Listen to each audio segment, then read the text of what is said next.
অনেক সময় আমি এরকম WhatsApp পাই, আপনি আমাকে বলে দেন আমি কি করব?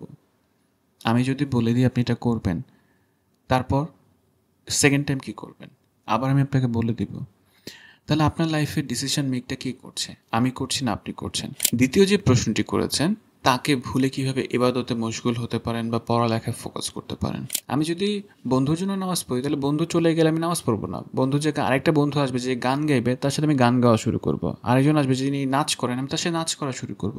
তার মানে আমার নিজস্ব কোনো পারপাস নেই আমি নামাজ কেন পড়ছি। ওয়েলকাম সবাইকে আস্ক মি এ ভিডিও সিরিজে। এবং আজকের এপিসোডে আমি যে প্রশ্নটি নিয়েছি সেটি ফেসবুক ইনবক্স থেকে। ফেসবুক ইনবক্সে একজন ফেসবুক ইউজার আমাকে যা যা লিখেছেন তার কথাগুলোকে সামারি করে আপনাদের সাথে শেয়ার করছি। অ্যাট দ্য সেম টাইম পাশে স্ক্রিনশটটিও শেয়ার করবো এবং ডেসক্রিপশন বক্সে সম্পূর্ণ কোয়েশ্চেন দেওয়া থাকবে, আপনি চাইলে পড়ে দেখতে পারেন। তো একজন স্টুডেন্ট আমাকে লিখেছেন যে তিনি অনেক একা ফিল করছেন, সোসাইটি থেকে আলাদা হয়ে গেছেন, ফ্যামিলি থেকে অনেক আলাদা হয়ে গেছেন এবং তার নিজের সম্পর্কে বলছিলেন যে তার বাবা মা তাকে খুব একটা মেলামেশা করতে দিত না। তো কোনো একটা সময় পরে একজন ক্লাসমেটের সাথে তার খুব ভালো বন্ধুত্বপূর্ণ সম্পর্ক হয় এবং তিনি ধর্মভীরু পার্সন ছিলেন। তো এই ক্লাসমেটের সংস্পর্শে এসে তিনি নামাজ, রোজা বা ইসলামিক যে রিচুয়ালসগুলো আছে সেগুলো প্র্যাকটিস করা শুরু করেন। এর পাশাপাশি তিনি অ্যাড করেন যে তিনি কোনো একটা মেয়েকে সাহায্য করেন পড়াশোনার বিষয়ে এবং সেই মেয়ের সাথে কথা বললে এই যে ধর্মভীরু ফ্রেন্ড তার আছেন তিনি তাকে বলতেন এটা গুনাহ হচ্ছে, এটা ঠিক হচ্ছে না। পাশাপাশি ধর্মভীরু পার্সনটা তার বিপক্ষে বা তার পিছনে খারাপ কথা বলতেন যাতে তিনি মানুষের সামনে হাসির খোরাক হয়ে যান। বর্তমানে তিনি কোনো একটা পরীক্ষাতে ফেল করায় পিছিয়ে পড়েছেন। তিনি কিছু স্পেসিফিক কোশ্চেন আমাকে করেছেন। এখন সেই প্রশ্নগুলো আমি জাস্ট পয়েন্টগুলো বলছি অ্যান্ড দেন আমরা ডিসকাশনে ইন করব। প্রথম যে প্রশ্নটা করেছেন, তিনি কিভাবে আসলে ফ্যামিলির কাছে বা সমাজের কাছে তার আত্মসম্মান, সেলফ রেসপেক্ট খুঁজে বের করতে পারেন বা আবার গেইন করতে পারেন। নাম্বার 2 যে প্রশ্নটা করেছেন, তাকে ভুলে কিভাবে আসলে তিনি ইবাদত, পড়াশোনায় মশগুল হতে পারেন। নাম্বার 3 যে প্রশ্ন করেছেন, যে মেয়েটিকে তিনি পছন্দ করতেন সেই মেয়েটি তাকে আসলে ভালোবাসে নাকি বাসে না, কিভাবে তিনি বুঝতে পারবেন। অ্যান্ড লাস্টলি নাম্বার 4 যে কোশ্চেনটা করেছেন, তিনি তার জীবনের উদ্দেশ্য হারিয়ে ফেলেছেন, কিভাবে তিনি জীবনের উদ্দেশ্য খুঁজে বের করতে পারেন বা জীবনের উদ্দেশ্য কিভাবে খুঁজে বের করতে হয় এই বিষয়টাও তিনি আমার কাছে জানতে চেয়েছেন। আপনি যদি সেম সিচুয়েশনে থাকেন, সেলফ রেসপেক্ট হারিয়ে ফেলেছেন, লাইফে পারপাস হারিয়ে ফেলেছেন, কনফিউজ, কেউ ভালোবাসে কি বাসে না, কাউকে ভুলতে চাচ্ছেন, কাজে ফোকাস করতে যাচ্ছেন, ইবাদতে ফোকাস করতে যাচ্ছেন, আজকে ভিডিওটা সম্পূর্ণ দেখবেন, আশা করি কিছুটা ইনসাইট খুঁজে পাবেন।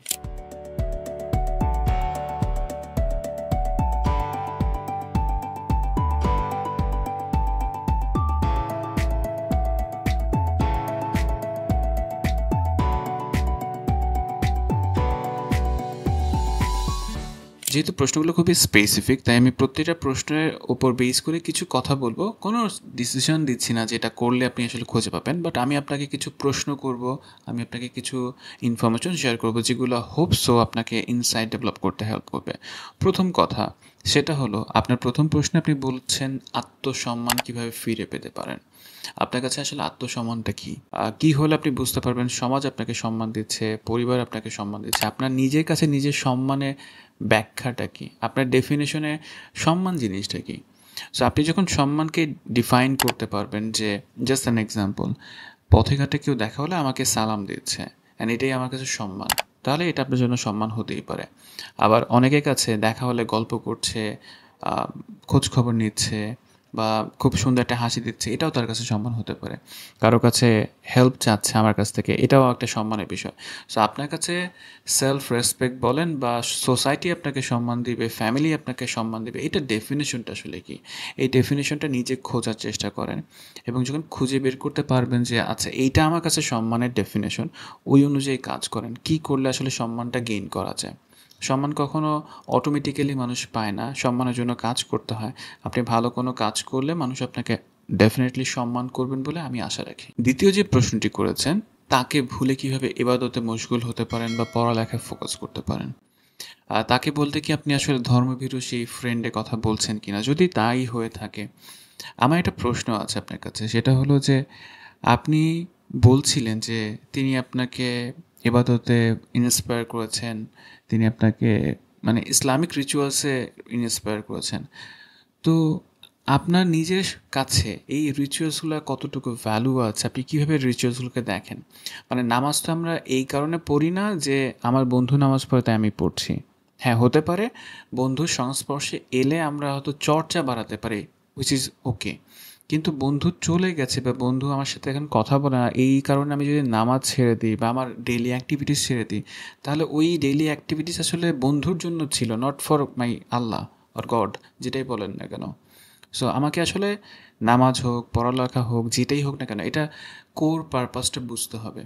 আমি যদি বন্ধুর জন্য নামাজ পড়ি, তাহলে বন্ধু চলে গেলে আমি নামাজ পড়বো না। বন্ধু যে আরেকটা বন্ধু আসবে যে গান গাইবে, তার সাথে আমি গান গাওয়া শুরু করব। আরেকজন আসবে যিনি নাচ করেন, আমি তার সাথে নাচ করা শুরু করব। তার মানে আমার নিজস্ব কোনো পারপাস নেই আমি নামাজ কেন পড়ছি। সো এই নামাজের পারপাসটা খোঁজার চেষ্টা করেন। আমি যেহেতু সাইকোলজিস্ট, আমি হয়তো আপনাকে মেন্টাল হেলথ রিলেটেড কথাগুলো বলতে পারি, অথবা আমি আপনার চিন্তা জগতের কথাগুলো বলতে পারি, কিন্তু আমি আপনাকে এটা বলি না যে আপনি নামাজ পড়েন সব ঠিক হয়ে যাবেন। আমি আপনাকে এটা বলি না যে নামাজ না পড়লে অনেক সমস্যা হবে। ডেফিনেটলি এটা আপনার বিশ্বাসের জায়গা। আপনার সাথে আপনার রবের কানেকশনটা আপনাকেই বিল্ড আপ করতে হবে। হ্যাঁ, এই জন্য আপনি বই পড়তে পারেন, আপনি বিভিন্ন স্কলারদের লেকচার শুনতে পারেন, যারা ইসলামিক লেকচার দিয়ে থাকেন তাদের লেকচার শুনতে পারেন, বা ইসলামিক কোনো পার্সন যারা আসলে এই বিষয়ে গবেষণা করেন তাদের সাথে আপনি কনভারসেশন করতে পারেন। এটা এমন না যে বন্ধু নামাজ পড়ে দেখে আমি নামাজ পড়বো, বন্ধু নামাজ না পড়লে আমি নামাজ পড়বো না। বিষয়টা এমন না হওয়াটাই ওয়াইজ। নাম্বার 3, যে বিষয়টা আপনি বলছেন যে আপনি যে মেয়েটাকে পছন্দ করেন, তো আমার প্রথম প্রশ্ন, আপনি মেয়েটাকে কী কারণে পছন্দ করেন? সে আপনাকে ভালোবাসে কি বাসে না, এটা নিয়ে তো আমরা পরে আরও কথা বলবো। কিন্তু তার থেকে ইম্পর্টেন্ট বিষয়, আপনি তাকে কী কারণে পছন্দ করেন। আপনি কি জানেন যে আপনি কী কারণে তাকে পছন্দ করেন? পছন্দ করার পেছনে কারণগুলোকে ফাইন্ড আউট করেন, লিখেন। আমি এই কারণে পছন্দ করি, সেই কারণে পছন্দ করি, কয়টা কারণ বের হয়ে আসে বোঝার চেষ্টা করেন, খোঁজার চেষ্টা করেন। অ্যান্ড দেন আপনি কী কারণে জানতে চাচ্ছেন যে তিনি আপনাকে ভালোবাসেন কি না। আপনার এই ক্ষুধা বা এই জানার আগ্রহটা কী কারণে। দেখেন, এটা তো কোনো কাউন্সেলিং সেশন না, এটা একটা ভিডিও যেটা পাবলিকলি শেয়ার করা হচ্ছে। অনেক প্রশ্ন আছে যেগুলো আমি হয়তো করতে পারছি না, বলতে পারছি না, কিন্তু আমি আপনাকে একটা ক্লু দিতে পারি। নিজেকে আগে বোঝার চেষ্টা করেন যে আপনি কী কারণে তাকে পছন্দ করেন, কী কারণে অন্য কাউকে পছন্দ করেন না, কী কারণে আপনি নিজেকে ওইভাবে পছন্দ করেন না, আপনি কি আপনাকে ভালোবাসেন কি না, এটাকে বুঝতে পারেন কি না। এই প্রশ্নগুলো নিজেকে করেন, তাহলে আশা করা যায় আপনি খুঁজে বের করতে পারবেন আপনার লাইফের পারপাস। কীভাবে? নাম্বার 4 যে কোয়েশ্চেনটা আপনি করেছেন, আমরা যখন কোনো কাজ করি, ব্যাক অফ দ্য মাইন্ডে একটা পারপাস থাকে। যেমন দেখেন, সবচেয়ে লেজি জব হচ্ছে মোবাইল স্ক্রল করা। এর পেছনে একটা কারণ কিন্তু আছে, পারপাস আছে। আমি আমার টাইমটা পাস করতে যাচ্ছি, বোরডম কাজ করছে, আমি হয়তো স্ট্রেস আউট হয়ে আছি, নিজেকে একটু রিফ্রেশ করার জন্য জাস্ট স্ক্রল করছি, রিলস দেখছি। আমার রিলস দেখার পারপাসটা হলো আমি বোর ফিল করছি, টাইম পাস করতে চাই। সেম ওয়েতে আপনি যদি লাইফে কোনো পারপাস খুঁজে বের করতে চান, আপনাকে খুঁজে বের করতে হবে আপনার লাইফে মানুষ হয়ে কী কারণে জন্মগ্রহণ করেছেন, আপনার মানুষ হিসেবে পারপাসটা কী। হতে পারে আপনি প্রফেশনালি ডক্টর হবেন, ইঞ্জিনিয়ার হবেন, বিজনেসম্যান হবেন, বা অনেক কিছু হতে পারেন, এগুলো আপনার profession. But what's your core purpose as a human being, এই পারপাসটা খোঁজার চেষ্টা করেন। কিভাবে খুঁজবেন? নিজেকে প্রশ্ন করেন, একটু একা বসে চিন্তা করেন, সময় দেন নিজেকে। আমরা আসলে ইনস্ট্যান্টলি সলিউশন খুঁজি। যেমন অনেক সময় আমি এরকম হোয়াটসঅ্যাপ পাই, আপনি আমাকে বলে দেন আমি কী করব। আমি যদি বলে দিই আপনি এটা করবেন, তারপর সেকেন্ড টাইম কী করবেন, আবার আমি আপনাকে বলে দিব। তাহলে আপনার লাইফের ডিসিশন মেকটা কী করছে? আমি করছি না আপনি করছেন।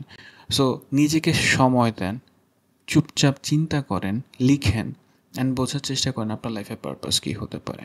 অ্যান্ড এগেন, যদি এগুলো করে আপনি কোনোভাবে লাইফের পারপাস খুঁজে বের করতে না পারেন, লাইফে কোনো প্রবলেম সলভ করতে না পারেন, স্টাক ফিল করেন, সেক্ষেত্রে প্রফেশনাল হেল্প নেন। যে কোনো প্রফেশনাল সাইকোলজিস্টের সাথে বসেন, কয়েকটা সেশন বসে ডিসকাশন করেন, এক্সপ্লোর করেন নিজেকে, হু অ্যাম আই, এই প্রশ্নের উত্তরটা খোঁজার চেষ্টা করেন। অ্যান্ড দেন আপনি গ্র্যাজুয়ালি লাইফে একটা মিনিং খুঁজে বের করতে পারবেন, লাইফে একটা পারপাস খুঁজে বের করতে পারবেন, নিজের প্রতি সেলফ রেসপেক্ট ডেভেলপ করতে পারবেন, লাইফটাকে এক্সপিরিয়েন্স করতে পারবেন।